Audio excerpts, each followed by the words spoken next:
बिस्मिल्लाहिर्रहमानिर्रहीम, अस्सलाम वालेकुम। बेटा, बुक्स ऑफ प्राइम एंट्रीज में न्यूमेरिकल पोर्शन हम इसका कंप्लीट कर चुके थे कि कौन कौन सी बुक्स ऑफ प्राइम एंट्रीज हैं। फिर हम लोगों ने कम्प्रीहेंसिव एग्जांपल्स में डिफरेंट बिजनेस के ट्रांजैक्शंस को देखा और वहां से हम लोगों ने उनको सॉल्व किया कि बुक्स ऑफ प्राइम एंट्रीज कैसे कैसे हमारे पास बन रही होती हैं। आज का जो हमारा लेक्चर है अपनी स्टडी टेक्स्ट में से तमाम थ्योरेटिकल एस्पेक्ट्स को कंप्लीट करना है। अच्छा, उसमें अगर आप लोग देखें तो ये फर्स्ट वाला पेज हम लोग कंप्लीट कर चुके थे कि ये 6 बुक्स ऑफ प्राइम एंट्रीज हैं।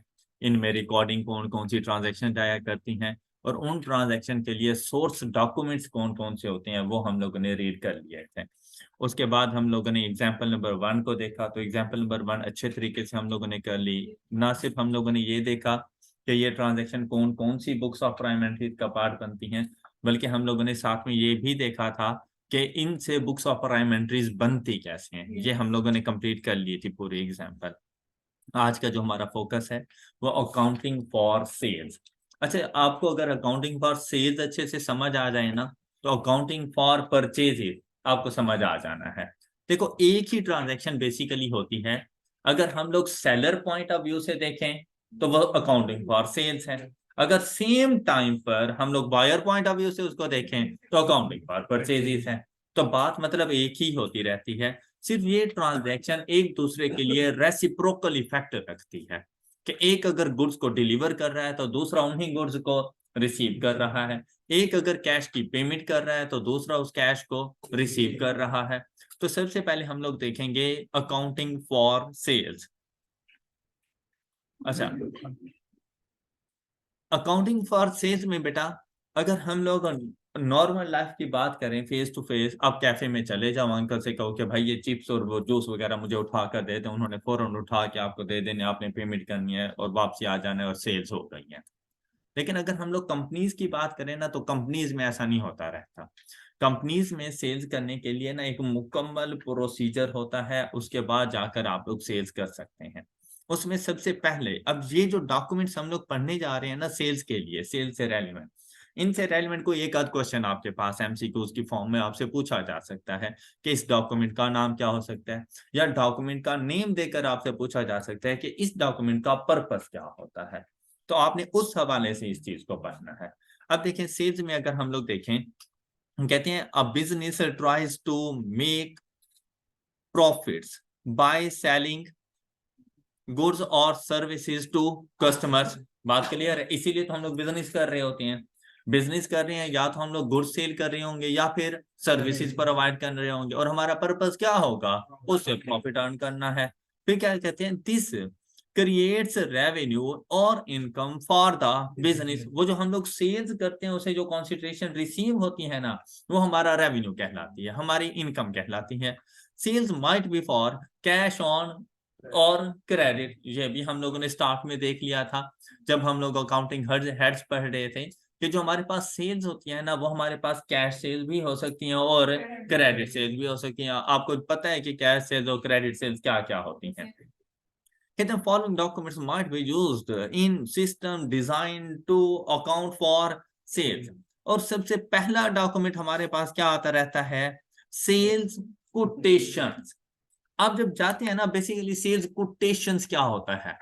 आप जब जाते हैं ना कैफे वाले के पास और एक न्यू चीज आई हुई है, आपने फ्रिज में देखा वहां पे एक जूस रखा हुआ है और आपने उससे पूछा कितने का है ये जूस, ये बेसिकली सेल्स कोटेशन है कि आप जो चीज सेल कर रहे हैं उससे उन गुड्स की प्राइसेस क्या है। ये सेल्स कोटेशन है। वो आपको बताएगा ये 80 रुपीज का है, ये 100 रुपीज का है, या जो भी उसकी प्राइस होगी वो आपको मेंशन कर देगा। अब देखो, ये कुछ सेल्स हुई नहीं है, आप लोगों ने जस्ट इंफॉर्मेशन ली है। और वो पर्सन भी अपने पास इस चीज को रिकॉर्ड नहीं करेगा कि मेरे पास मिस्टर ए आया, उसने मुझसे जूस की प्राइसेस पूछी, मैंने उसे 80 रुपीज दिए तो उसकी कांपें टांग गई और भाग गया। ये कुछ नहीं लिखेगा वो। कोई अकाउंटिंग ट्रीटमेंट करने की इसकी जरूरत नहीं है। आपको ये बताने की जरूरत नहीं है कि भाई 10 लोग तो आए थे लेकिन मुझसे लेकर कुछ नहीं गए। तो भाई आप ना बताओ लोगों को कि कोई लोग आए थे।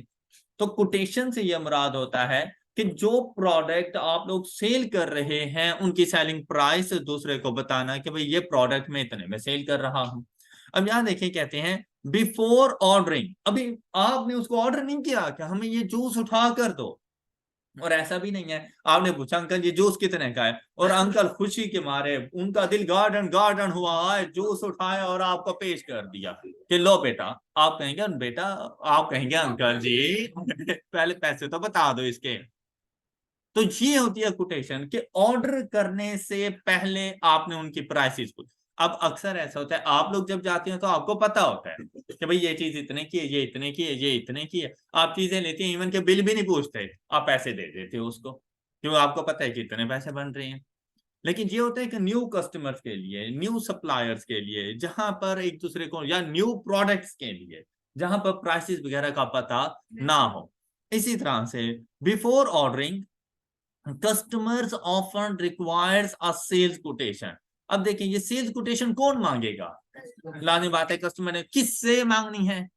सप्लायर से मांगनी है, for review in their company. अच्छा, फिर ये होता है कंपनी के केस के अंदर कि जब भी, और ये रूल भी ये होना चाहिए कि इवन कि आप लोग भी कभी भी कोई भी चीज शॉपिंग के लिए जाते हैं ना, परचेज करने के लिए जाते हैं, इवन के फर्स्ट शॉप पे आपको वो चीज पसंद भी आ जाए, 3 से 4 शॉप जरूर देख।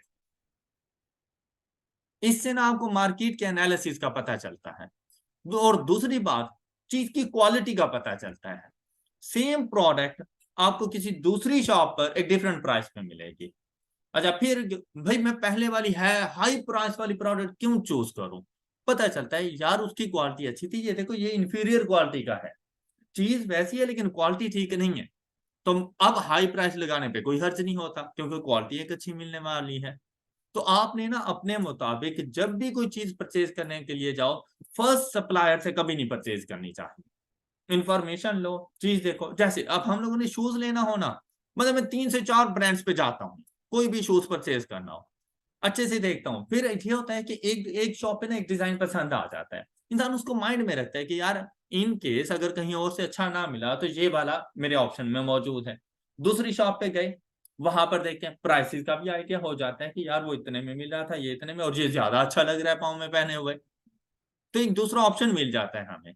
तो इस वजह से आपने वो तमाम भी जो आप लोगों ने कोटेशंस मांगी होती है ना कस्टमर ने अपने सप्लायर से, वो फिर कंपनी में आके उसको रिव्यू करते हैं कि मेरे ये 3 4 5 सप्लायर थे, उनसे मैंने जब कोटेशन मांगी तो हर कस्टमर, हर जो सप्लायर था उसके पास ये प्रोडक्ट्स मौजूद थी, और वो मुझे इसी से रेट के ऊपर दे रहा था। अब आप बताएं आप किससे जाके परचेज करेंगे? जो कम प्राइस पे देगा। तो कंपनी में हमेशा इसी तरह से चलता है। कंपनी का जो परचेज डिपार्टमेंट होता रहता है ना, वो हमेशा जब भी परचेजेस करता है वो इसी तरह से करता है। फिर कहते हैं it is created as a proposal of your goods and services to a customer. मतलब जब आप बताते हो ना कि भाई ये चीज 100 रुपए की है, it means that I am ready to sell this good. लेकिन अगर आप मुझसे पूछो भाई ये चीज कितने की है, मैं कहूंगा भाई क्यों, मैंने बेचनी ही नहीं है। जब मैंने बेचनी नहीं है मैं आपको प्राइस क्यों बताऊं इसकी? तो इस वजह से जब कोई भी आपका सप्लायर आपको प्रोडक्ट की प्राइस बताता है ना, it means that he is ready. तो वो कह रहे हैं कि भाई ले जाओ मुझसे ये चीजें, मैंने सेल करने के लिए ही आपके पास रखी हुई हैं। आई होप कि आपको सेल्स कोटेशन समझ आ चुका होगा। अब आपने उन सप्लायर्स में से देखा कि कौन सा बेस्ट सप्लायर है, किसके पास बेटर क्वालिटी प्रोडक्ट्स मौजूद हैं एट चीपर रेट। परचेज का ये फार्मूला होता है, better quality products at cheaper rate, कि कम रेट के ऊपर आपको अच्छी क्वालिटी की प्रोडक्ट्स कहाँ से मिलेंगे। और उसकी सर्च के लिए आप पूरी मार्केट घूमते रहते हैं। औरतों की एग्जांपल ले लें, 4 घंटे लगाएंगी, एक सूट पसंद करेंगी, अगले दिन वो सूट वापस। ओके। अच्छा, अब देखो यहाँ पे सेल्स ऑर्डर, मतलब सैर करनी हो ना तो इसी तरह चले जाया करो अपनी औरतों के साथ। अच्छा, फिर देखो सेल्स ऑर्डर। अब जैसे ही आपको पता चल गया ना कि भाई मुझे ये वाली प्रोडक्ट इस सप्लायर से मिल जानी है और इस रेट पर मिल जानी है, अब आप उसे ऑर्डर करो कि हमें ये प्रोडक्ट चाहिए। इसे सेल्स ऑर्डर कहा जाता है। अच्छा, सेल्स ऑर्डर की भी किसी किस्म की कोई एंट्री नहीं होती। मैं आपने कैफे वाले अंकल से कहा अंकल वो जूस तो उठा कर दे दे। अब ये जब आपने उनसे कहा ना कि गुड वो जूस मुझे यहाँ से उठा कर दे दें, तो ये आपकी तरफ से एक ऑर्डर था। जब आपने प्राइस पूछी थी वो कोटेशन थी। आपने प्राइस पूछी और उन्होंने आपको प्राइस बताई, वो कोटेशन थी। फिर आपको रीजनेबल लगा, हाँ 50 रुपए का जूस है, मेरे पास भी 50 ही है, और आपने कहा दे दे हमें। अब ये आपकी तरफ से ऑर्डर हो गया। फिर क्या आता है, गुड्स डिस्पैच नोट। अब फेस टू फेस जब हम लोग होते हैं ना, तो गुड्स डिस्पैच नोट की जरूरत नहीं पड़ती, उन्होंने उठाना है और ये लो भाई ये जूस का डब्बा आपका हुआ। लेकिन जब हमारे पास हम दूरियां हों, मतलब हम लोगों ने गुड्स कहीं और पे जाके ट्रांसफर करनी हो, तो ऐसी सिचुएशन में गुड्स डिस्पैच नोट बनाया जाता है। मतलब एक सप्लायर ने अपने कस्टमर को इन्फॉर्म करना होता है कि जो गुड्स आपने मुझे ऑर्डर की थी वो गुड्स मैं आपको डिलीवर कर चुका हूं। इसे कहा जाता है गुड्स डिस्पैच नोट। आजकल ये काम फोन पे हो जाता है कि भाई आपने जो गुड्स कही थी वो मैंने ट्रांसपोर्टर को दे दिए, इंशाल्लाह 1-2 दिन तक आपके पास पहुंच जाएंगी। या आप लोग जब ऑनलाइन शॉपिंग करते हो तो आपको बता दिया जाता है कि आपकी जो प्रोडक्ट्स है आपके राइडर को हैंड ओवर कर दी गई है, वो आज किसी भी टाइम पर आपके पास पहुंच जाएगा। ये होता है गुड्स डिस्पैच नोट। अब यहां पर देखें, कहता है a notice to the customer inform them that the goods have been. कौन इशू करेगा ये नोटिस?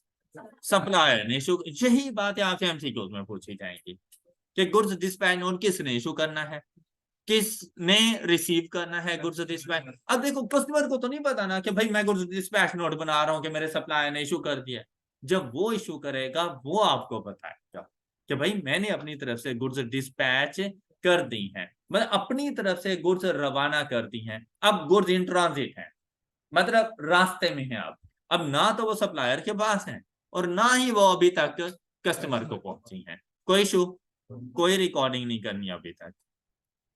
इसके लिए अकाउंटिंग ने कहा था कि आपने अपनी जो सेल्स की रिकॉर्डिंग है उस टाइम पे करनी है जब गुड्स आपके कस्टमर को रिसीव हो जाएं।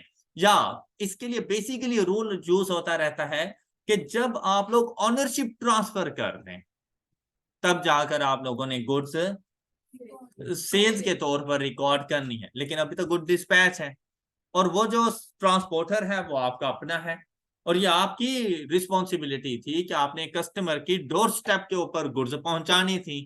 तो अभी तक गुड्स आपकी अपनी है, सप्लायर की है, तो इसीलिए वो अभी तक इसको अपनी सेल्स रिकॉर्ड नहीं करेगा। हाँ अगर ट्रांसपोर्टर हमारा होता, कस्टमर का ट्रांसपोर्टर होता, तो फिर तो जैसे ही सप्लायर के प्रेमिसेस से हमने गुड्स ली थी, इसका मतलब गुड्स डिस्पैच नहीं था, इसका मतलब गुड्स रिसीव्ड था। फिर फौरन सप्लायर जाके रिकॉर्ड कर लेगा भाई मेरी तरफ से सेल्स हो चुकी हैं। ऑलराइट, अच्छा नेक्स्ट देखें। आई होप कि ये गुड्स डिस्पैच नोट क्लियर हो चुका। इसके बाद आता रहता है delivery note. Delivery note, a note that accompanies the goods, जो उन गुड्स के एक किस्म का रेफरेंस होता है, उनको हम लोगों ने ना वेरीफाई करना होता है अपनी ऑर्डर के साथ कि भाई मैंने ऑर्डर क्या किया था और मैंने रिसीव क्या कुछ किया है। जब आप लोग उनको मैच करते हैं, a customer will check this to make sure that it agrees with his order and that it is consistent with what has actually been delivered। इसे कहा जाता है डिलीवरी नोट। एक डिलीवरी नोट सेंड किया जाता है कि भाई हम आपको ये चीजें भेज चुके हैं। कस्टमर का काम होता है उसने ना इसको अपने ऑर्डर के साथ मैच करना होता है कि मैंने कौन कौन सी प्रोडक्ट मंगवाई, कितनी क्वांटिटी में मंगवाई। फिर वो उसको डिलीवरी नोट के साथ मैच करता है, वो देखते हैं क्या सेम प्रोडक्ट्स आई हैं, क्या सेम क्वांटिटीज हैं, और कहीं पैसे ऐसा तो नहीं कि क्वांटिटी 10 भेज दी और पैसे 20 के चार्ज कर रहा है। आप ये सारी चीजें उसके साथ मैच करते रहते हैं। और फिर क्या होता है, जब आप उसे एग्री करते हैं कि भाई हम इस चीज को एग्री करते हैं कि जो चीजें आपने भिजवाई हैं वो हमें मिल चुकी हैं और वो बिल्कुल सेम है जो मैंने आपको ऑर्डर किया था, तो वो कहता है भाई साहब निकालो पैसे, अब गुड्स मिल चुकी हैं तो अब हमें पैसे भी दे दो। अब सेल्स इनवाइस ने इशू होना है, और जब सेल्स इनवाइस इशू होती है ना, अब देखो फाइनेंशियल टर्म अब आई है कि हम लोगों ने सेल्स की कितने की है। इससे पहले फाइनेंशियल टर्म्स ही नहीं थी, अब आई है फाइनेंशियल टर्म्स। अब सप्लायर ने बताना होता है कि भाई आपने जो ऑर्डर किया था उसके अगेंस्ट मैंने आपको ये गुड्स ट्रांसफर कर दी थी, डिस्पैच कर दी थी, जो कि आपने अकम्पनाइज एग्री भी कर ली हैं, तो आप मुझे उसके अगेंस्ट पैसे दे। और वो बना कर देगा कि ये गुड्स मैंने आपको भेजी, इस रेट पर भेजी, इतनी क्वांटिटी में भेजी, टोटल प्राइस इतनी बनती थी, ग्रैंड टोटल इतना बनता था, इसके ऊपर इतना मैंने टैक्स अप्लाई कर दिया, इतना मैंने डिस्काउंट लगा दिया, बाकी पैसे मुझे दे। इसे कहा जाता है सेल्स इनवॉइस। अब sales invoice a request for payment. अब जब आपके पास ये ऐसे समझ लीजिए जैसे आपके पास बिजली का बिल आता है, तो आपको बताया जाता है ना कि भाई इसके ऊपर ये टैक्स है, ये टैक्स है, ये टैक्स है, ये टैक्स है, मतलब टैक्स ही नहीं खत्म होने पे आते, और कहता है आपने 50 यूनिट यूज किए, काइंडली आप हमें 10,000 रुपए का बिल देते हैं। ये उनकी तरफ से रिक्वेस्ट होती है कि भाई साहब ये डेट है, ड्यू डेट है, आप इससे पहले पहले हमें पेमेंट करते हैं। तो सेल्स इनवॉइस में ना बिल्कुल ऐसी होती है कि जब आपके पास सप्लायर की तरफ से बिल आता है ना, वो बिल ये रिक्वेस्ट होती है कि भाई जो गुड्स आप रिसीव कर चुके हो उस गुड्स के अगेंस्ट अब आप मुझे पेमेंट कर दो। All right, all right.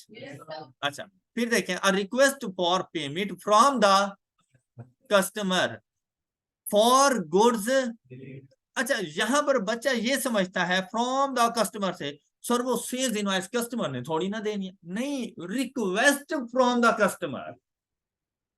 Okay, कि सप्लायर रिक्वेस्ट कस्टमर से कर रहा है कि भाई तुम पेमेंट कर दो। यहां पर ना आप लोगों की BWCS हल्की सी वीक है, तो आप लोग ना सेंटेंस को ठीक से ना नहीं पढ़ पाते। आप ये समझते हैं सर ये रिक्वेस्ट तो फ्रॉम द सप्लायर होनी चाहिए थी, और भाई वो पेमेंट की जो बात है ना, पेमेंट तो कस्टमर ने करनी है ना, तो वो पेमेंट के लिए कस्टमर से रिक्वेस्ट कर रहा है। ऑलराइट। अच्छा, for goods delivered invoice normally show. अब इसमें क्या क्या चीजें, एक सेल्स इनवॉइस के ऊपर आप क्या क्या चीजें मेंशन कर सकते हैं। वैसे भाई इसके ऊपर कोई हार्ड एंड फास्ट रूल नहीं है, ये सेल्स इनवॉइस हर कंपनी ने ना अपनी अपनी तरफ से बनाई हुई होती है, आप अपनी तरफ से भी डिजाइन करके दे सकते हैं, लेकिन इसमें नॉर्मली डेट मेंशन होनी चाहिए, सप्लायर का नेम मेंशन होना चाहिए, कस्टमर्स का नेम मेंशन होना चाहिए, और जो गुड्स डिलीवर की गई हैं वो उन गुड्स के name, quantity, per unit rate और उनके टोटल प्राइसेस, ये चीजें मेंशन होनी चाहिए। और साथ में अगर ये चीजें क्रेडिट पर हैं तो क्रेडिट टर्म्स भी मेंशन होनी चाहिए कि भाई ये जो क्रेडिट है मैं आपको कितने दिनों के लिए क्रेडिट दे रहा हूं, इस चीज का भी पता होना चाहिए। लेकिन उन्होंने क्या क्या लिखा, show that, details of transaction and payment. अब देखो डेट से मुराद तो डेट आ गए आपके पास, ये वो वाली डेट नहीं है जो तुम समझ रहे हो। डेट भी तक हो यार, 3 किस्म की डेट्स होती हैं, एक खजूर खाने वाली डेट, मैंने कहा वो नहीं है, अस्तगफिरुल्लाह, हलाल चीज है हालांकि। अच्छा तुम लोग ने दूसरी डेट समझी थी, 12-13 नवंबर, ये नहीं समझा था तुमने, तो 9 सर क्यों की है। अच्छा, इन्होंने तीसरी टाइप समझी थी। अच्छा सुनो, details of transaction, details of transaction से यही मुराद है किसने सेल्स की, किसको की सेल्स वगैरह की, मतलब किससे की गई सेल्स, उसके बाद क्या क्या चीजें सेल की गई, कौन से रेट के ऊपर की गई हैं, टोटल बिल कितना बनता है, ये डिटेल्स में सारा शामिल हो जाता है। फिर आ जाता है पेमेंट टर्म्स, कि भाई अगर उधार पर है तो उधार की क्या टर्म्स हैं, कितने अरसे के लिए उधार दे रहे हो, क्या उसको किसी किस्म का कोई डिस्काउंट ऑफर कर रहे हो तो वो भी साथ में मेंशन करके दो कि भाई अगर तुमने हमें 10 दिन में पेमेंट कर दी तो मैं तुम्हें 5% डिस्काउंट दूंगा, अदरवाइज 30 डेज का क्रेडिट पीरियड है। तब ये होती है पेमेंट टर्म्स वगैरह। फिर नेक्स्ट हमारे पास आ जाती है स्टेटमेंट। आई होप कि आपको सेल्स इनवॉइस अच्छे से समझ आ चुका है। अब बात आती है स्टेटमेंट की। स्टेटमेंट का क्या होता है, भाई अपने कस्टमर को बताते रहो भाई साहब तूने मेरे 5,000 रुपये देने हैं, भाई साहब तूने मेरे 5,000 रुपये देने हैं, अदरवाइज भूल जाएगा, वो भूल गया ना तुम्हारे लिए अजाब बन जाएगा, फिर तुम उसे नहीं बता पाओगे। क्या आप उसे बताओ कि यार तूने ना स्टार्ट में, मतलब जब भी वो आपको नजर आए ना, आपने हो यार 5,000 रुपये देने थे तूने मेरे, आप उसे बताओ। लोन दिया हुआ है ना किसी को, भाई इसमें शर्माने की जरूरत नहीं है कि यार लोन दिया हुआ बच्चा क्या कहेगा, और भाई उसे नहीं बताओ कि उसे भूल जाना है, लोग जो पैसे लेने होते हैं ना वो नहीं भूलते, देने वाला भूल जाता है। तो इस वजह से आप लोगों ने दूसरे को बताते रहना होता है। यार तुम्हारा ओपनिंग बैलेंस ये था, स्टार्ट के मंथ में आप उसे एक मैसेज कर दो, यार ओपनिंग बैलेंस ये था, इस महीने में इतनी सेल्स वगैरह हुई हैं जो तुमने क्रेडिट पर की हैं, इतने पैसे तुमने मुझे जमा करवाए थे और तुम्हारा क्लोजिंग बैलेंस इतना है, आपसे ये बात बताओ।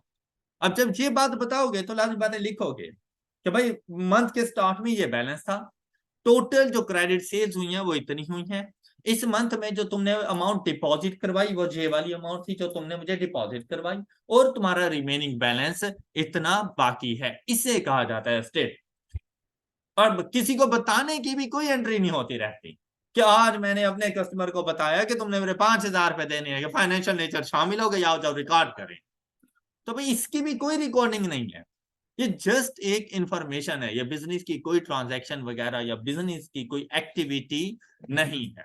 अभी तक जो चीज रिकॉर्ड करनी थी वो सिर्फ सेल्स इनवॉइस थी, जो कि आप लोगों ने रिकॉर्ड करनी थी कि भाई मेरी टोटल सेल्स इतनी हुई है। क्लियर है ये बात?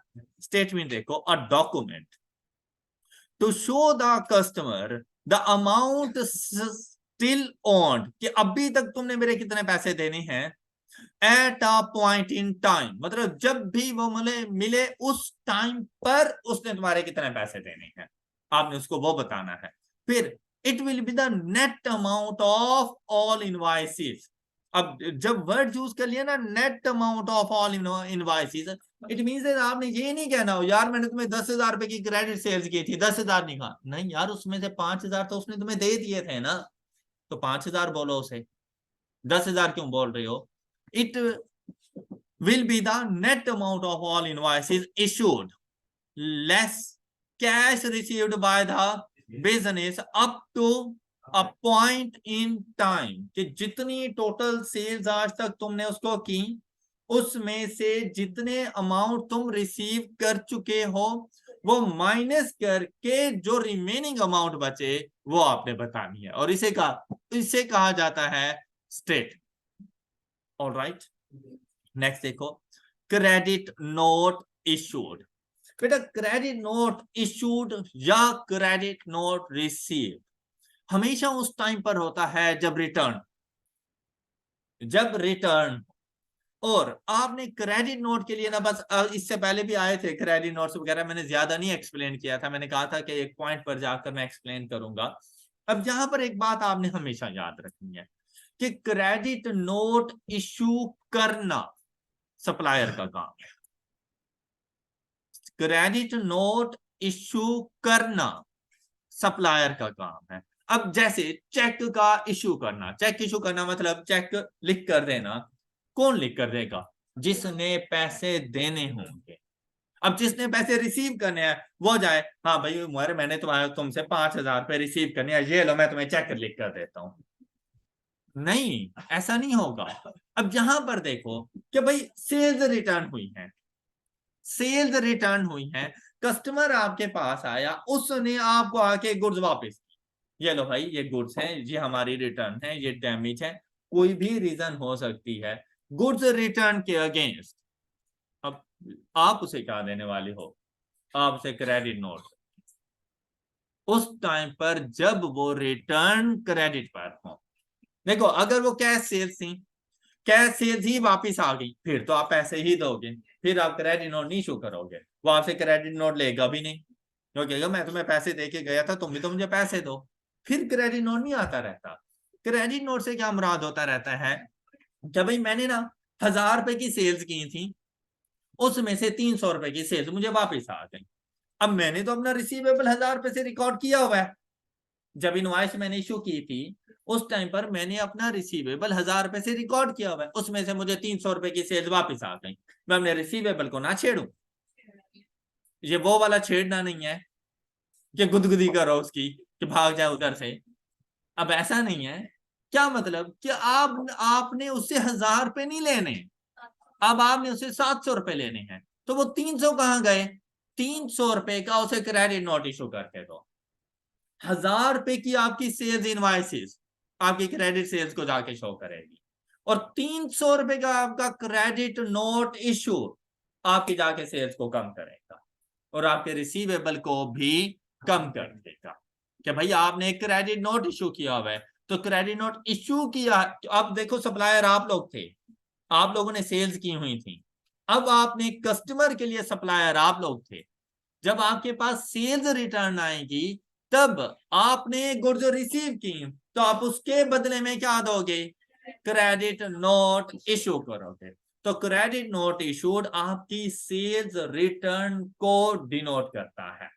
ऑलराइट, कि ड्यूरिंग द पीरियड आपकी टोटल कितनी सेल्स रिटर्न हुई है। अब यहां पर देखें, issued when a customer return goods and the business agrees to this. Business issue a credit note to acknowledge that the amount specified is no longer owed to them by the, मैं अगर 300 रुपए का credit note बना कर दूंगा ना, मैं basically इस बात पे एग्री कर रहा हूं कि मिस्टर कस्टमर, मैंने अब तुमसे 300 रुपए नहीं लेने। ऑल राइट, आई होप कि ये बात समझ आ चुकी होगी। इसकी रिकॉर्डिंग करनी है सेल्स रिटर्न की, कि क्रेडिट नोट इशू किया है उसकी रिकॉर्डिंग की, क्योंकि अगर ये रिकॉर्डिंग ना की तो फिर तो आपका रिसीवेबल 1000 रुपए का ही रहेगा, अपनी फुल अमाउंट के साथ ही रहेगा। अब अगर आपको याद हो, यहां पर सेल्स रिटर्न दे बुक, और इसके लिए अगर सोर्स डॉक्यूमेंट देखो तो क्या लिखा हुआ था, credit note issued to customer. I hope कि अब ये बात भी समझ आ चुकी होगी आप लोगों को। यहां तक किसी को कोई मसला, सब मसले खत्म हो गए। ये इनका फॉर्मेट है, आपको पहले से ही पता है कि ये फॉर्मेट होता है कि अगर सेल्स डे बुक है तो यहाँ पे कस्टमर का नेम आ जाएगा, इनवॉइस का नंबर, रुपीस वगैरह लिख देंगे, एंड पे टोटल कर देंगे। सेल्स रिटर्न डे बुक आ जाएगा तो डेट, कस्टमर, और यहाँ पर क्रेडिट नोट का नंबर आ जाया करता है, और साथ में हमारे पास अमाउंट्स आ जाएगी। ये बातें क्लियर हैं सब बच्चों को? अच्छा, डिस्काउंट अलाउड तो हम लोगों ने पढ़ना ही है, लेकिन उससे पहले अकाउंटिंग फॉर परचेजेस को देखो। ये आपको ज्यादा जल्दी से, अब यहाँ पर ज्यादा एक्सप्लेन करने की मुझे जरूरत नहीं पड़ेगी। परचेजेस के लिए सेम वैसे ही डॉक्यूमेंट्स यूज होते हैं जैसे हम लोगों ने सेल्स के लिए किए, लेकिन थोड़ा बहुत फर्क आता रहता है। लेकिन कंपनी में ऐसा नहीं है कि भाई आपको किसी चीज की जरूरत पड़ी, आपने कंपनी के बिहाफ पे भागते गए, मार्केट में चीजें खरीदी, अपनी तरफ से पैसे दिए, वापसी आ गए, और कंपनी से कह रही हैं ये चीजें मैं लेकर आई हूं, मुझे पैसे दो। कंपनी ने नहीं देने, क्योंकि कंपनी ने इसके लिए अलग से परचेज डिपार्टमेंट बना के रखा होता है। तो कंपनी ने अपने तमाम तर डिपार्टमेंट से कहा हुआ है, भाई तुम्हें स्टेशनरी चाहिए, तुम्हें रॉ मटेरियल चाहिए, वेयर हाउस प्रोडक्शन वालों से कहा हुआ है कि अब अगर तुम्हें किसी किस्म का कोई रॉ मटेरियल चाहिए, एडमिन स्टाफ से कहा हुआ है कि अब अगर तुम्हें किसी किस्म की कोई स्टेशनरी चाहिए, बाकी लोगों से कहा हुआ है अगर तुम्हें किसी किस्म की कोई रिफ्रेशमेंट चाहिए, खुद से ना परचेज करके लाना, तुमने हमें बताना है, आगे हम वो चीजें तुम्हें प्रोवाइड करेंगे। मतलब ये नहीं है कि कंपनी में से, कंपनी का कोई भी एम्प्लॉय जाएगा, कोई भी चीज परचेज करके किसी से भी फेक बिल बनवा कर ले आएगा और कंपनी उसको एक्सेप्ट कर लेगी, ऐसा नहीं होता रहता।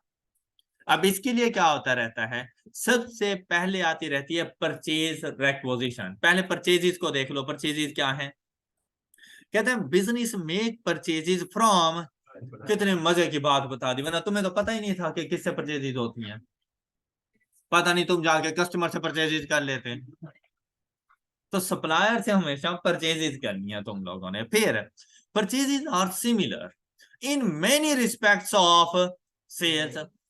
ये भी बड़ी मजे की बात आ गई है, कहते हैं जिस तरह की सेल्स है ना, परचेजेस बिल्कुल वैसी ही होती रहती हैं, except that the business buying from a rather than, क्या बात बता दी है, सुभान अल्लाह। ये होती है हमारी थ्योरी।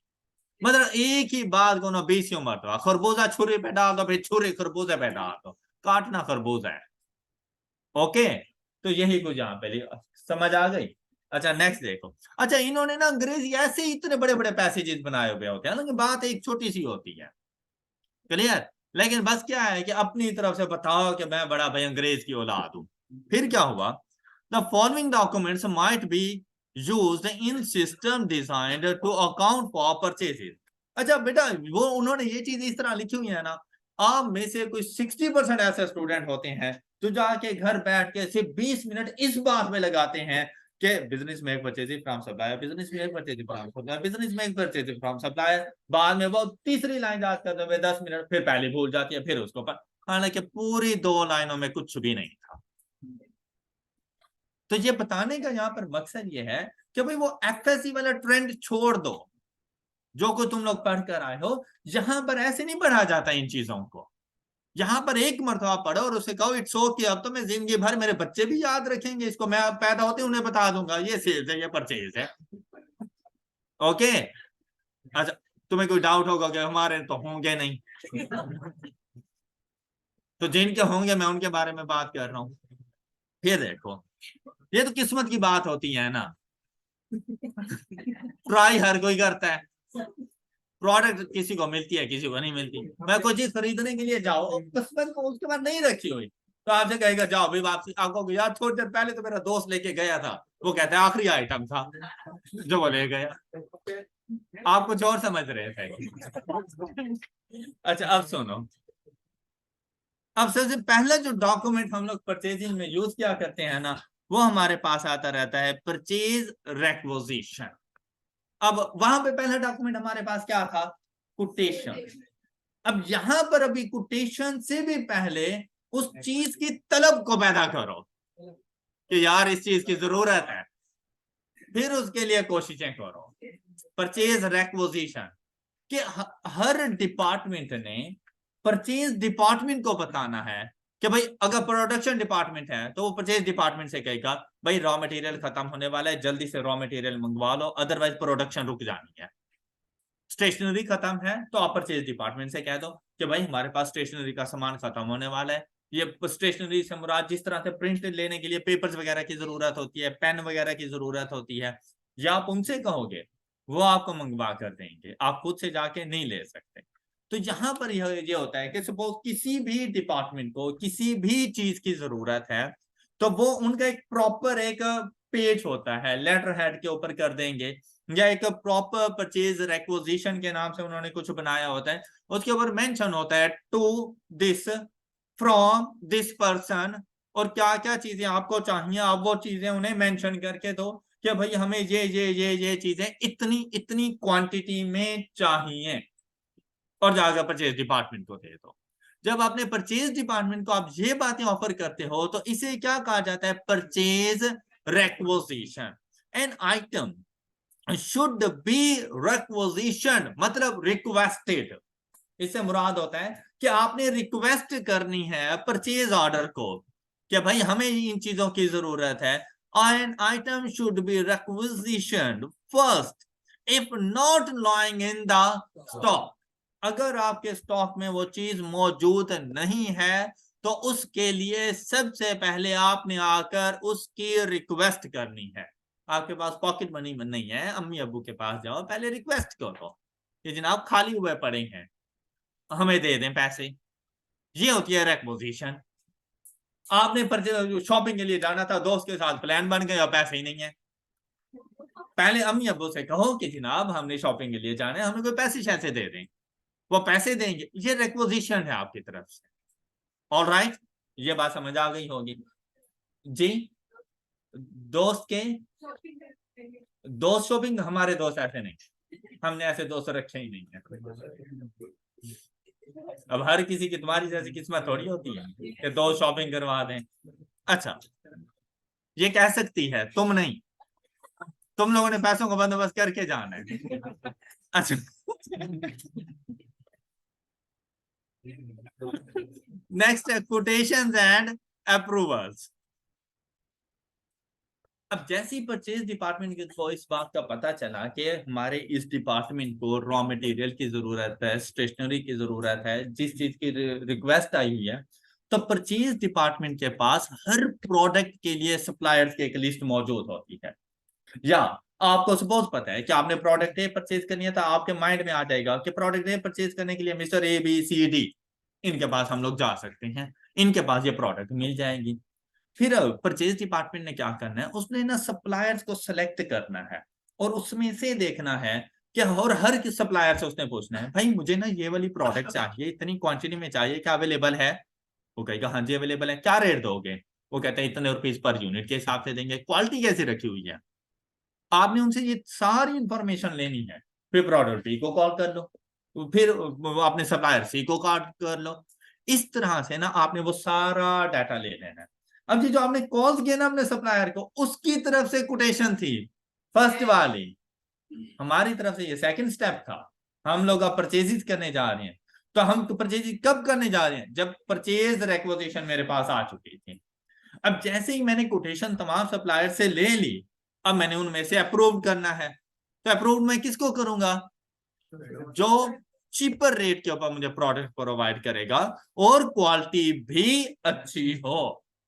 अब ये नहीं, आपने सिर्फ प्राइसेस नहीं देखनी कि यार मुझे सप्लायर भी 15 रुपए की चीज दे रहा है, सप्लायर है 10 रुपए की, चल भाई 10 रुपए वाला भिजवा दे, पता चला सारा कूड़ा आपके घर में आया हुआ है। तो आपने ऐसी प्रोडक्ट भी नहीं परचेज करनी। आपने फिर ये देखना है, उनसे पूछना है यार तुम 10 रुपए की दे रहे हो, तुम 15 की दे रहे हो, डिफरेंस क्या है इन चीजों में। आप जाके इवन के खुद विजिट करोगे, आप उसको देखोगे यार प्रोडक्ट में फर्क क्या है। अब ऐसा भी हो जाता है आप 15 वाली को अप्रूव करते हो due to quality of the product, कि भाई 10 वाली की क्वालिटी इंफीरियर थी, हमें बाद में लॉस हो सकता था, इसलिए 10 वाले को हमने नहीं अप्रूव किया।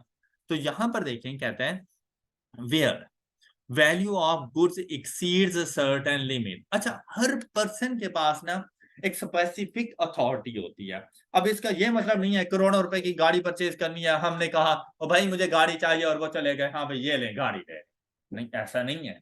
उनके पास ना एक खास अथॉरिटी मौजूद होती है हर डेजिग्नेशन के ऊपर, कि भाई आप 50,000 रुपए तक की कोई भी चीजें परचेज करनी हो आप हमसे ना पूछें। सीनियर मैनेजमेंट ने कहा आप हमसे ना पूछें, 50,000 रुपए तक की कोई भी चीज परचेज करनी है ना, आप अपनी तरफ से सप्लायर ढूंढ के परचेज कर लिया करें। हाँ, अगर इससे ज्यादा की तुम्हें परचेज की जरूरत पड़े तो एट लीस्ट हमें एक मरतबा पूछ लेना, उससे उसके बगैर जाके नहीं कर लेनी परचेजेस तुमने।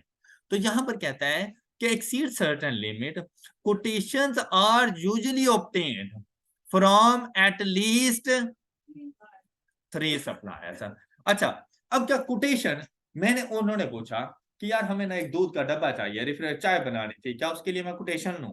यार नहीं यार, अभी ऐसी भी कोई बात नहीं है, लेकिन अगर ये तुम्हारे एक्सपेंसेस 1000 रुपए से ऊपर जाएं तो फिर जरा लोगों से पूछ लेना कि कहाँ से सस्ते मिलते हैं। लेकिन एक नॉर्मल रूटीन की प्रोडक्ट्स है, पता है कि हर जगह पे एक जैसी है, उसके लिए आपको कोटेशन लेने की जरूरत नहीं है।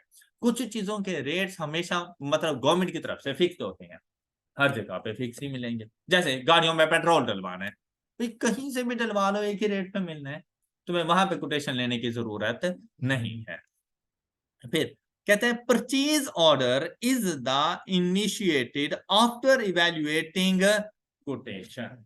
अब जब कोटेशंस आपने देख ली, उनको इवेल्युएट कर दिया, लोअर प्राइस वाले या अच्छे सप्लायर को आपने सिलेक्ट कर लिया, अब आपने उसको परचेज ऑर्डर करना है और उसकी तरफ से वो बन जाएगा सेल्स ऑर्डर।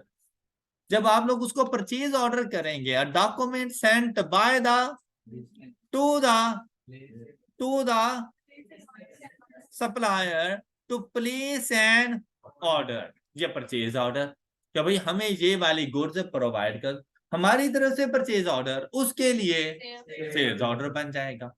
बात क्लियर हो गई। अच्छा, फिर उसने ना हमारे पास गुड्स डिस्पैच नोट भेजना होता है। जब वो हमारे पास गुड डिलीवर करता है, अब मुझे तो नहीं पता ना कि उसने गुड्स डिलीवर कर दी, मैंने तो परचेज ऑर्डर कर दिया। जब वो गुड्स डिलीवर कर देगा, वो गुड्स डिलीवर्ड नोट मेरे पास भेजेगा, गुड्स डिस्पैच नोट मेरे पास भेजेगा, और जब मैं उसको रिसीव करूंगा तो मैं गुड्स रिसीव्ड नोट दूंगा कि भाई मैं ये गुड्स रिसीव कर चुका हूं। अब यहां पर आता है a document purchase produced when goods are, इससे पहले नहीं कर सकते, तो रिसीव कौन करेगा, अच्छा कस्टमर रिसीव करेगा। तो आपको लगता है कि सप्लायर ये इशू करेगा ये वाला डॉक्यूमेंट, तो जिसने रिसीव किया वही करेगा, कस्टमर ने करना है। अब ये चीज आपसे पूछी जा सकती है कि goods dispatch note is issued by, goods dispatch note is issued by supplier, good received note is issued by customer. ये आपके एमसीक्यूज बन जाएंगे। यही फर्क होता है कि यहाँ पर मैं थ्योरी पढ़ाते हुए आपको एमसीक्यूज भी साथ साथ बताता जाता हूँ कि ये एमसीक्यूज इस तरह से आएगा, ये चीज इस तरह से आएगी। तो थ्योरी को आपने कभी ये नहीं समझना कि यार ये बड़ी कोई बोरिंग सी चीज है, पता नहीं आ तो सारी थ्योरी पढ़ा के चले, हमें तो समझ ही नहीं आई। भैया आपने अपना 50% लॉस कर दिया है, क्योंकि आपका 50% से ज्यादा पेपर सी थ्योरी के ऊपर है। इंट्रोडक्शन टू अकाउंटिंग में आपका 50% ज्यादा पेपर थ्योरी है, जिसको आप लोग समझते हैं कि बोरिंग है। इसी वजह, यही वजह होती है कि हम पढ़ाते पढ़ाते हमें चुटकुले छोड़ देते हैं, कि जो बच्चे सो रहे हैं ना कम से कम वो जाग जाए, वो सुनना शुरू कर दें। तो ये बड़ी जरूरी चीज होती है। ये ना सिर्फ पढ़ाने की एक टैक्टिक्स होती है, जो कि हम, हालांकि इस थ्योरी को बेटा ये देखो, ये आप पढ़ लेना, ये गुड्स जो परचेज ऑर्डर होता है, ये गुड्स रिसीव नोट होता है, आप पढ़ोगे तो आपको समझ आ जाएगा। ये इनवॉइस है, ये स्टेटमेंट, आज हम लोग चलते हैं आगे। दूसरा थ्योरी पढ़ने का तरीका ये होता है, बेटा ये स्टोरी सुनाते सुनाते मैंने आपको ये सारी बातें बता दी थी, ये फिर आपने पढ़ लेनी है, समझ ना आए तो फिर पढ़ लेना। हम लोग आगे चले गए। ओके, तो हर टीचर की ना अपनी अपनी टेक्निक्स होती रहती है थ्योरी पढ़ाने की। माना कि मैं न्यूमेरिकल सब्जेक्ट पढ़ाता हूँ, लेकिन थ्योरी भी मैं अच्छी पढ़ा लेता हूँ, समझ आ जाती है बच्चों को, आती है। शाबाश। हाँ जी, अब हम लोग चले, गुड्स रिसीव नोट ओके हो गया। क्या कहता है, व्हेन गुड्स आर रिसीव, अच्छा कहते हैं it is produced after the goods have been. अच्छा आपने ऐसा नहीं करना कि ट्रक आपकी प्रेमिसेस में दाखिल हुआ, आपने कहा ओ ट्रक आ गया, हाँ भाई मिस्टर सप्लायर गुड्स रिसीव हो गई हैं, ऐसा नहीं करना आप लोग। पता चले बाद में ट्रक खाली है, वो बाद में आप कॉल करोगे यार ट्रक तो खाली है, वो कहेगा चाटा अभी तो तुमने कहा है कि गुड्स रिसीव हो गई हैं, तू नहीं खाली किया होगा। इतनी जल्दी नहीं बता देना उसको। तो आपने चेक करनी है सारी गुड्स, किसके अगेंस्ट चेक करोगे। सेल्स ऑर्डर में आपको एक डॉक्यूमेंट बताया गया था, डिलीवरी नोट। तो इसके लिए पता है क्या होता है, कि एक तो आपका कस्टमर आपको ये बता देता है कि भाई मैं गुड्स डिलीवर कर चुका हूं, साथ में वो डिलीवरी नोट भी भेजता है। वो कहता है कि यार जो चीजें मैंने डिलीवर की है ना वो ये वाली हैं। वो ईमेल भी आपको कर सकता है, व्हाट्सएप भी कर सकता है, इवन के वो जिसके थ्रू डिलीवरी कर रहा है उसको भी दे सकता है कि भाई ये जाके पकड़ा देना उसको, कि भाई मैंने ये चीजें डिलीवर की हैं। तो आपने ना डिलीवरी नोट के अगेंस्ट उसको चेक करना है, आपने जो ऑर्डर किया है उसके अगेंस्ट उसको चेक करना है, जो कुछ आपके पास पहुंचा है आपने वो चेक करना है, जिस क्वालिटी में आपने मंगवाया था क्या उसी क्वालिटी में है आपने वो चेक करना है, जितनी क्वांटिटी आपने मंगवाई थी क्या उतनी क्वांटिटी है आपने वो चेक करना है, और जिस सप्लायर से मंगवाया था क्या उसने अपनी प्रोडक्ट्स भेजी हैं। ये सब कुछ आप लोगों ने देखना होता है अच्छे तरीके से। अच्छा फिर देखें, against the delivery note and what was actually been, उसने क्या भेजा। अब अक्सर ऐसा होता रहता है कि ये जो पेट्रोल वगैरह के लिए या गैस वगैरह के लिए आते हैं ना ट्रक्स वगैरह सब, और लॉन्ग लॉन्ग डिस्टेंस से अक्सर होता है कि ये जो पेट्रोल वैसे आता रहता है, सपोज के 10,000 टन के करीब पेट्रोल आ रहा है, रास्ते में आधा पेट्रोल गायब होता है और बाकी आपके पास पहुंच जाता है। अक्सर ट्रक ड्राइवर ऐसा करते हैं कि जितनी प्रोडक्ट्स हमारे पास आ रही होती है ना रास्ते से चोरी करवा लेते हैं, खुद ही चोरी करवा देते हैं, बाद में कहते हैं हम तो लूटे गए। तो वो गुड्स आपके पास उतनी क्वांटिटी के साथ नहीं पहुंचती। तो इस वजह से वेरीफाई करना बहुत जरूरी होता है। तो यहाँ पर आप वेरीफाई क्या करें, उसकी क्वांटिटी को भी वेरीफाई किया करें कि किस क्वांटिटी के साथ पहुंची हैं, सारे एक जैसे नहीं होते। Against the delivery note and what was actually been received, the GRN, क्या, goods receive note, and GDN, goods delivery note, शाबाश, is sent to accounts office. अब ये जो गुड्स रिसीव नोट है हम लोगों ने अपने अकाउंट्स ऑफिस को भेजना है, क्योंकि कंपनी ने कहा परचेजेस तुम करो परचेज डिपार्टमेंट से, लेकिन पैसे तुम ना देना, क्या, फ्रॉड से बचने के लिए। अब ये अक्सर ऐसा होता रहता है कि ये जो परचेज डिपार्टमेंट वाले होते हैं ना इनके सप्लायर के साथ कॉन्ट्रैक्ट होते हैं। मैं एक छोटी सी एग्जांपल दूं ना, मतलब एक इलेक्ट्रिशियन है ना, कोई सा भी इलेक्ट्रिशियन, उसे पता है कि यार इस कॉलेज की सारी चीजें मैं नहीं लेकर आनी है। इनसे मैं कहूंगा ना कि यार ये ब्रेकर टूटा हुआ है, इन्होंने कह देना जा लिया। इनसे मैं कहूंगा ना यहाँ पे ये इश्यू है, इन्होंने कहना है जा लिया। और इसे पता है कि मैंने किससे लेना है, और उसको भी पता होता है कि यार ये बनाना यहाँ पर काम करता है, और ये जब आएगा ना इसको भी हमने कमीशन देना है। तो वो 100 रुपए की चीज 150 रुपए की हो जाएगी।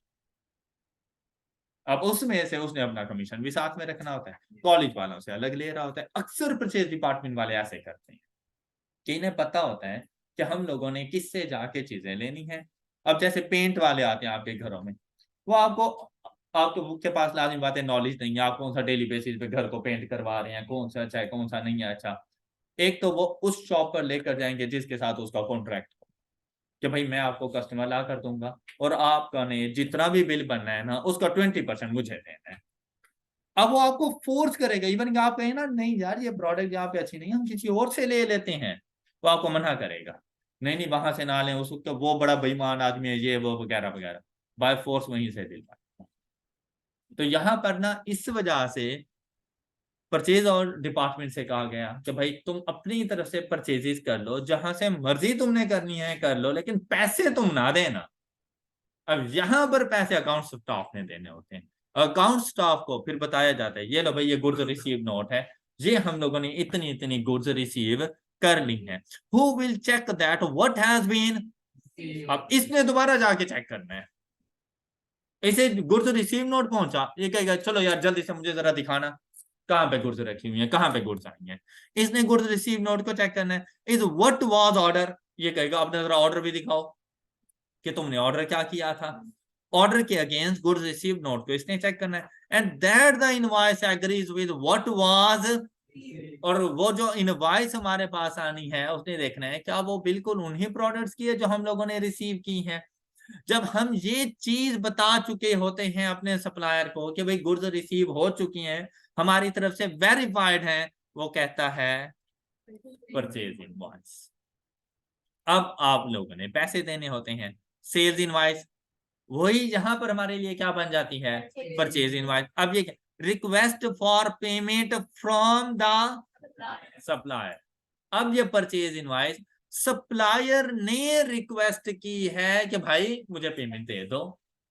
इसे कहा जाता है परचेज़ इनवॉइस फॉर गुड्स। अब देखो अगर आप लोगों को सेल्स इनवॉइस में याद हो, तो ये देखो सेंटेंस क्या लिखा हुआ था यहाँ पर?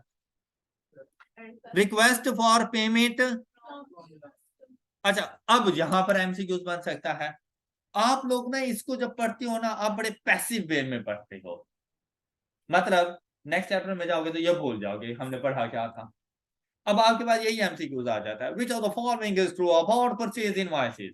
Request for payment from customer, request for payment from supplier. अब ये बात तो याद होती है यार, है तो रिक्वेस्ट फॉर पेमेंट लेकिन है किससे? अब सेल्स इनवॉइस आती है, तो वहाँ पर आप लोग कह देते हो यार सेल्स इनवॉइस है तो लाज़िम बात है सप्लायर ने रिक्वेस्ट करनी है। लेकिन यहाँ पर आएगा request for payment from the customer. अब परचेज इनवॉइस है, तो आप लोग कहते हैं परचेज इनवॉइस है तो यार यहाँ पर तो फिर कस्टमर से वो रिक्वेस्ट करेगा, हालाँकि वो by the from the supplier होती रहती है। ऑलराइट? तो आपने इस बात को ज़रूर या यहाँ से आपके एमसीक्यूज़ बनते हैं। ये वो बातें हैं जो आपको फेल करा जाती हैं। आपको नहीं मतलब बाकी लोगों को, और वो कहते हैं यार पता नहीं। अच्छा फिर पता है बात क्या है? आया परचेज़ इनवॉइस, आपने इसको टिक कर दिया और आप बड़े मुत्तमईन हैं कि हमारा एमसीक्यू ठीक हो चुका है। हालाँकि वो गलत होता है। ओके? तो मतलब इतनी भी कोई ईज़ी चीज़ें नहीं होती और इतनी मुश्किल भी नहीं होती। सिर्फ़ एक मर्तबा एक्टिव रीडिंग की ज़रूरत है। भाई पैसिव रीडिंग ना करो। पैसिव रीडिंग करके ना आपने अपना टाइम वेस्ट कर दिया। और इसी तरह जब हम लोग पढ़ा रहे हो और आपकी अपनी बकवास शुरू हो रही हो, तब भी मतलब आपने अपना टाइम वेस्ट कर दिया। आपने कुछ भी नहीं सीखा। आपको पता ही नहीं चला हमने कहा क्या था। हम लोग जब जो कुछ लिख रहे होते हैं, ये बहुत इम्पोर्टेंट होता है तो जाके लिखते हैं।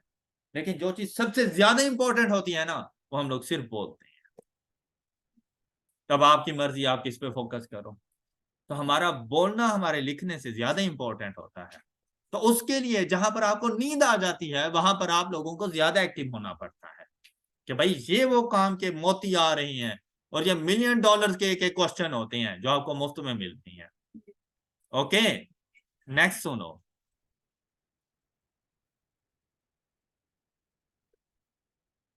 मैं अक्सर अपने बच्चों से ये बात कहता हूँ कि यार अगर आपकी स्टडी की राह में रुकावट मैं भी बनूँ तो उठा के बाहर फेंक दें। चलो भाई आ जाओ। तो फिर कर ली तुमने अकाउंटिंग। ये बात हकीकत है।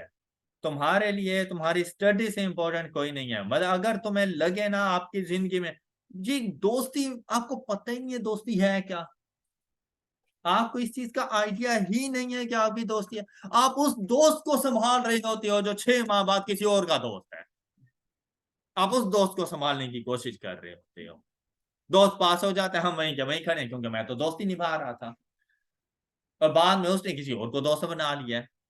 ये कोई दोस्ती नहीं है। तुम लोग जस्ट क्लास फेलोज हो, अच्छा टाइम गुजारो, जितना अर्सा साथ रहना है अच्छे तरीके से रहो, मूव टू नेक्स्ट, आगे जाओ, अगले दोस्त बनाओ। और वो भी दोस्त नहीं, जस्ट क्लास फेलोज होती हैं। तो जब आप लोग अपनी प्रोफेशनल लाइफ में जाते हो ना, ये सारे लोग आपको भूल चुके होते हैं, कोई आपको नहीं याद होता रहता, जिनकी वजह से आपने अपने फ्यूचर को दांव पे लगा दिया था। तो अपने फ्यूचर को कभी ना दांव पे लगा। तो यहां पर आते हो ना, जितनी देर कम से कम कुछ ना कुछ सीख के जाओ। देखो भाई, मजाक करने के लिए तो 1.5 घंटा भी बातें होती रहेंगी, खत्म होने भी नहीं आती। आपका सबसे बड़ा लॉस होता है ये, जिस पर आप लोग खुश हो रहे होते हो। हम लोग पढ़ा रहे होती है और आपका दोस्त आपसे बात कर रहा है, आप इसके साथ बातें कर रहे हो, भाई आपको पता ही नहीं है कि आपका क्वेश्चन उसी में से बनना था, जो कि आपने स्किप कर दिया है। और आपको पता है कि जब हम लोग एग्जाम इन्वायरमेंट में बैठे होते हैं, हमसे एक क्वेश्चन गलत हो जाए ना, समझ लो बाकी 39 MCQ गलत है।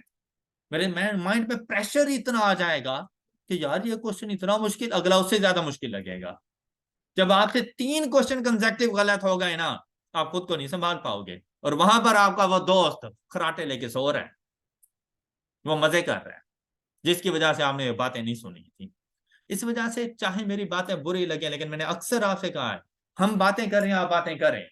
मैं आपको खुद टाइम देता हूं, हम पढ़ रहे हैं उस टाइम पे बातें करें। आप जाहिल हैं, आप पागल हैं, आपको उस टाइम पे कोई नहीं समझा सकता, क्या आपको पता ही नहीं आपका कीमती टाइम कौन सा था।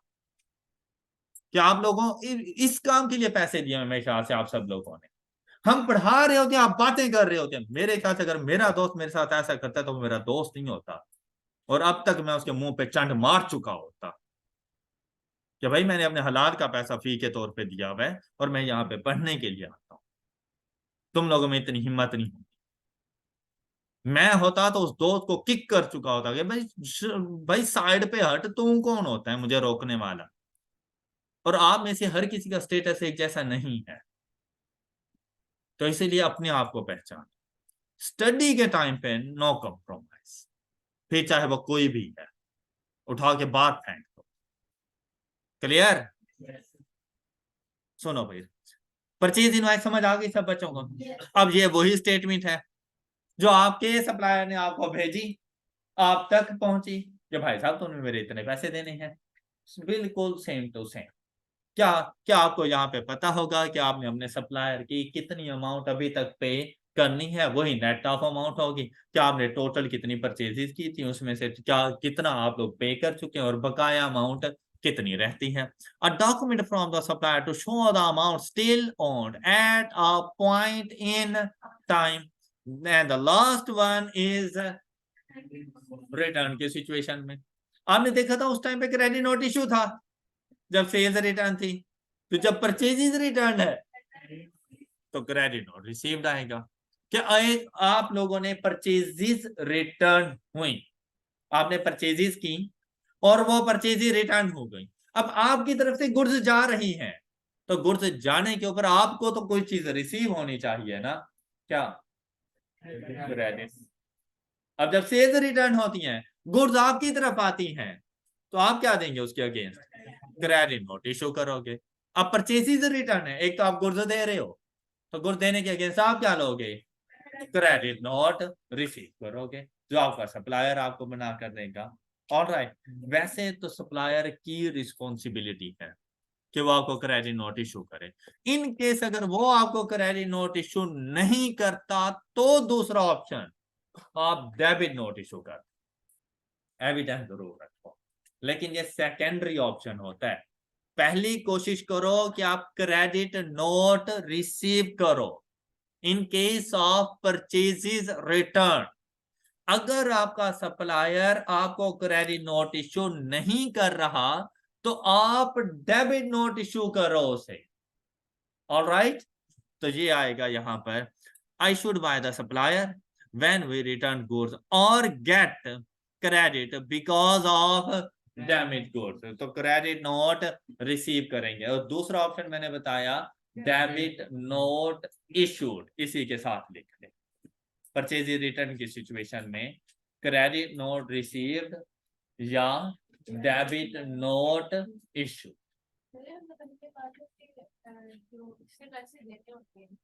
हाँ क्या इसने नहीं बताया, परचेजर ने, ये सप्लायर ने उसके पास स्टेटमेंट भेजी है कि भाई तुमने मेरे इतने पैसे देने हैं।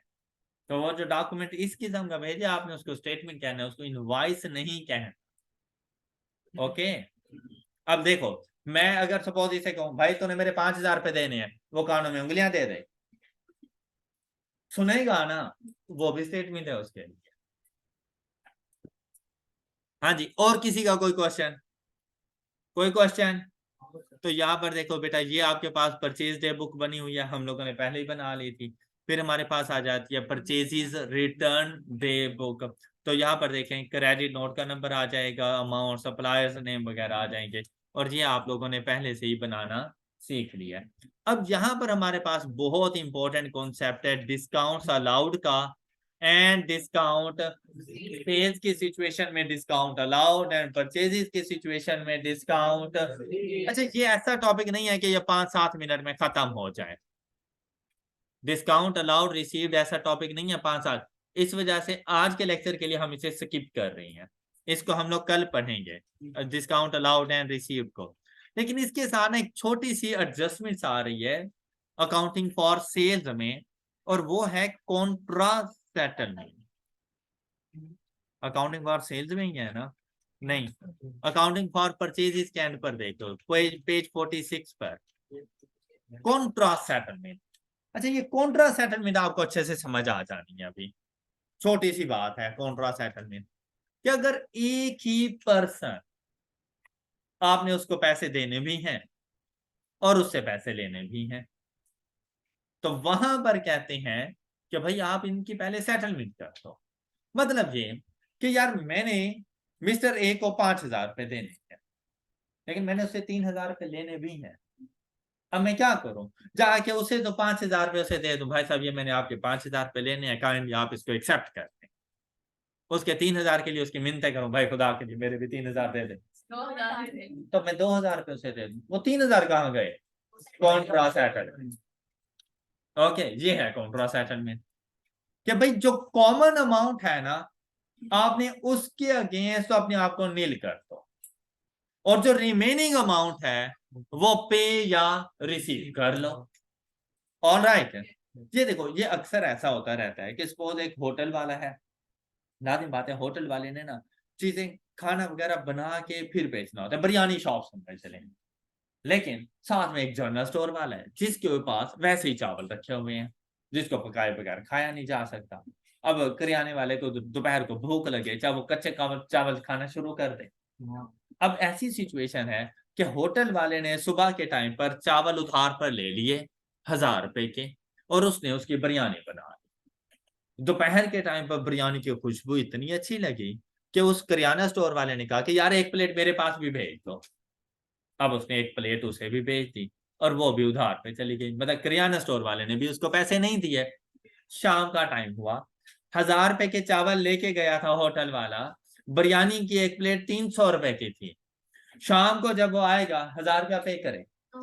अच्छा अच्छा, उसने कुछ चावल उधार पर लिए थे, बिरयानी देने के बाद उसे कहे शेख साहब निकालें 300 रुपए, तो शेख साहब कहेंगे भाई साहब तो फिर पहले मेरा 1,000 रुपया निकाल। ओके, तो भाई उस टाइम पर आप जाओ, लेकिन शाम को क्या करो, 700 रुपए लेकर आ जाओ, शेख साहब को दे दो, आपका हिसाब नहीं लोगे। और 300 कहां गए? कॉन्ट्रास्ट एटर। कि अगर एक ही पर्सन आपका डेटर भी है और आपका क्रेडिटर भी है, तो आपने उसके अगेंस्ट कॉन्ट्रा सेटलमेंट रिकॉर्ड करनी है विद स्मॉलर अमाउंट। अब एक तरफ 1,000 रुपया था, दूसरी तरफ 300 रुपया था, कॉन्ट्रा सेटलमेंट कौन सी अमाउंट की हुई थी? 300 रुपए, स्मॉलर अमाउंट की हुई थी। अभी कुछ देर पहले मैंने कहा एक साइड पे 10,000 रुपए थे, दूसरी साइड पे 3,000 रुपए थे। कॉन्ट्रा सेटलमेंट कौन सी अमाउंट की हुई थी? स्मॉलर अमाउंट के साथ होनी है हमेशा। अब चाहे वो आपने रिसीव करने हो, चाहे वो आपने पे करने हो, लेकिन दोनों में से जो स्मॉलर अमाउंट होगी कॉन्ट्रा सेटलमेंट उसकी होती है। अब कॉन्ट्रा सेटलमेंट के लिए हमेशा आपको एक जर्नल एंट्री रिकॉर्ड करनी पड़ती है। अच्छा मुझे ये बताओ, सपोज अभी वैसे ही अगर आप लोग अपने डेटर को पे करो, अपने रिसीवेबल्स को पे करो, तो आप लोग जर्नल एंट्री क्या रिकॉर्ड करते हो? रिसीवेबल टू सॉरी रिसीवेबल से रिसीव करोगे, सॉरी रिसीवेबल से रिसीव करो अगर अमाउंट, तो आप लोग जर्नल एंट्री क्या रिकॉर्ड करोगे? Cash to. और अगर अपने सप्लायर्स को पे करो तो जर्नल एंट्री क्या रिकॉर्ड करोगे? Payable to. ये उस टाइम पे किया जाता है जब रिसीवेबल मिस्टर ए हो और पेएबल मिस्टर बी हो, तब आप लोगों ने ऐसा करना होता है। लेकिन जब रिसीवेबल ही मिस्टर ए है और पेएबल भी मिस्टर ए है, तो आप देखें कैश डेबिट कैश क्रेडिट खत्म कर दो, कैश को इन्वॉल्व करो ही ना। क्या मैंने उस 3,000 रुपए के लिए कैश इन्वॉल्व किया? क्या मैंने उस 300 रुपए के लिए कैश इन्वॉल्व किया? तो जब इन्वॉल्व ही नहीं किया तो डेबिट क्रेडिट होगा ही नहीं। तो फिर डेबिट क्रेडिट कौन होगा? यहाँ पे देखो कौन डेबिट हो रहा है? पेएबल। और कौन क्रेडिट हो रहा है? ये कॉन्ट्रा सेटलमेंट है।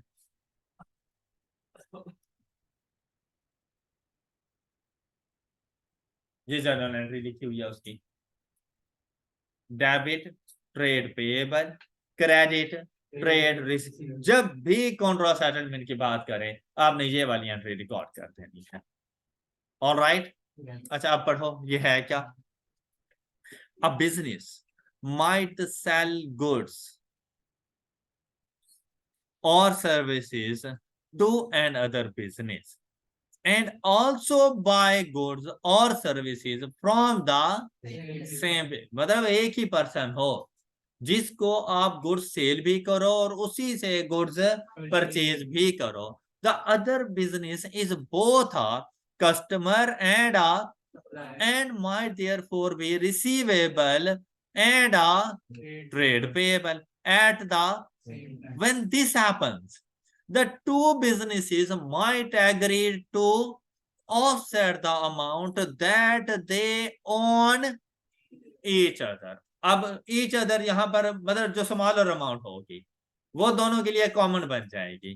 फिर कहते हैं leaving a net amount payable by the business with the, और जो रिमेनिंग अमाउंट होगी जिसके पास हायर बैलेंस था वो रिमेनिंग अमाउंट आप पे कर सकते हो। जैसे 1,000 और 300 रुपए में से 700 रुपया पे कर दिया बिरयानी वाले ने, 10,000 और 3,000 में से 7,000 रुपया पे कर दिया। ऑल राइट, बात क्लियर हो गई? कॉन्ट्रा सेटलमेंट में कोई इशू? गुड। मुझे बता सकते हो Contra settlement books of prime entries में कहां पर जाएगी? जर्नल में जाएगी। शाबाश, बहुत प्यारी बात कही है। इसी तरह अकाउंटिंग फॉर सेल्स में एक छोटा सा कॉन्सेप्ट है हमारे पास, dishonoured cheque. Accounting for sales page number 42, एक छोटा सा कॉन्सेप्ट है डिसऑनर्ड चेक। अच्छा जी, अब डिसऑनर्ड चेक क्या होता है? अकाउंटिंग ने कहा है कि अगर आपके किसी कस्टमर ने आपको कोई पैसे देने हैं ना और वो आपको चेक दे रहा है, बिस्मिल्लाह करके रिसीव कर लेना, और जैसे ही रिसीव करो उसी टाइम रिकॉर्ड भी कर देना। अब मुझे नहीं पता उसके अकाउंट में पैसे हैं या नहीं है, आपको इस चीज का तो आइडिया नहीं हो सकता ना। भाई भाई क्या मैंने 10,000 रुपए देने हैं, मांगने आ गया 10,000 रुपया, पूरी क्लास सामने बैठी थी, मेरे पास 10,000 रुपये नहीं। मैंने कहा ये ले यार ये 10,000 रुपये, मैंने चेक लिखा, मैंने कहा जाके कैश करा दी 10,000 रुपये का चेक। अब उसे क्या पता मेरे अकाउंट में पैसे भी हैं या नहीं है, उसे क्या पता मेरा अकाउंट ही फेक था जिसकी मैंने चेक बुक अपने पास रखी हुई है। अक्सर बिजनेसमैन ऐसा करते हैं। यही वजह है कि इस इन्वायरमेंट में ना चेक के ऊपर से कॉन्फिडेंस ही उठ गया है, चेक को एक्सेप्ट अब नहीं किया जाता क्योंकि बहुत से लोग फ्रॉड करते हैं इसके ऊपर। अच्छा पता है कौन से लोग चेक एक्सेप्ट नहीं करते? जो खुद दूसरों को चेक का फ्रॉड कर रहे होते हैं। उन्हें पता है कि भाई मेरे साथ भी तो फिर हो सकता है जब मैं दूसरों के साथ कर रहा हूं, तो इस वजह से चेक एक्सेप्ट नहीं, वो कहेंगे भाई मुझे कैश ला के दे दे, वो सामने एटीएम है, निकलवा के आ जा, लेकिन मुझे कैश दे, चेक नहीं लेता मैं उसे कहूँ ना यार ये देख मेरी ऐप, मेरा बैलेंस है इतना, नहीं मानेगा। तो उसे पता है कि यार हो सकता है कोई भी मसला हो जाए। तो अब ऐसी सिचुएशन में अक्सर मैं बच्चों से कहता हूँ कि जब आप अकाउंटिंग कर रहे हो ना, तब आपने ये सपोज करना है कि आप पाकिस्तानी नहीं हो, फिर आपको अकाउंटिंग की सही से समझ आएगी। क्योंकि अगर आप खुद को पाकिस्तानी समझोगे ना, तो फिर अकाउंटिंग के स्टैंडर्ड बेचारे थक जाती हैं कि यार इधर हम कौन से स्टैंडर्ड अप्लाई करें। यहाँ पर तो जहां हमारे स्टैंडर्ड खत्म होते हैं वहां पे ये लोग शुरू कर रहे होते हैं।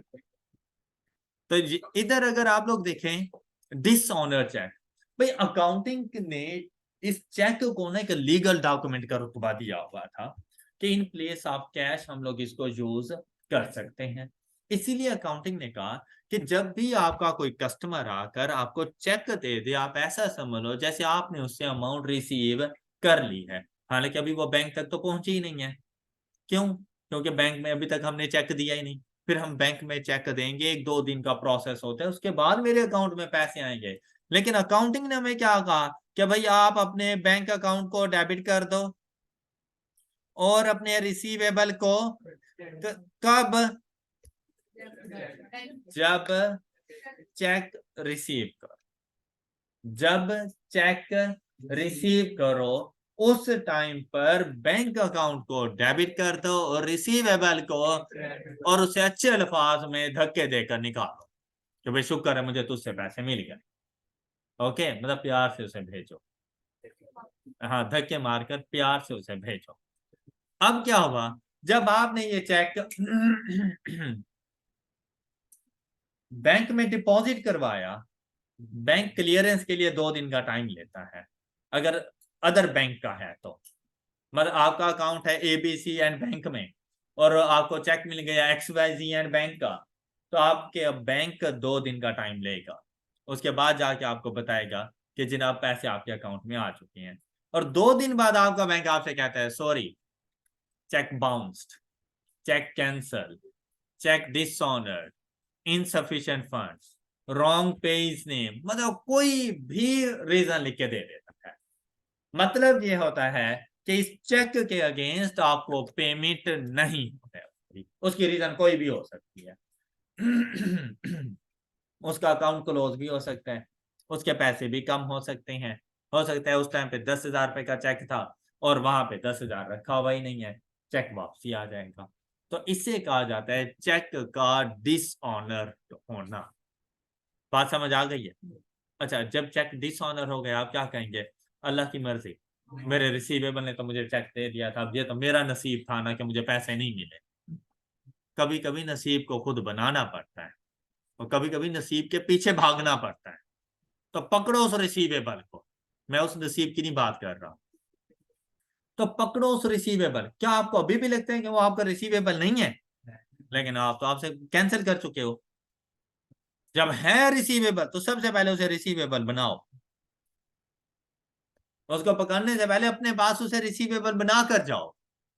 और क्या आपने तो बैंक को डिपॉजिट डेबिट किया था कि भाई इसमें 10,000 रुपये आ चुके हैं, क्या आए हैं? तो वो तो माइनस करो, तो बैंक को क्रेडिट कर दो।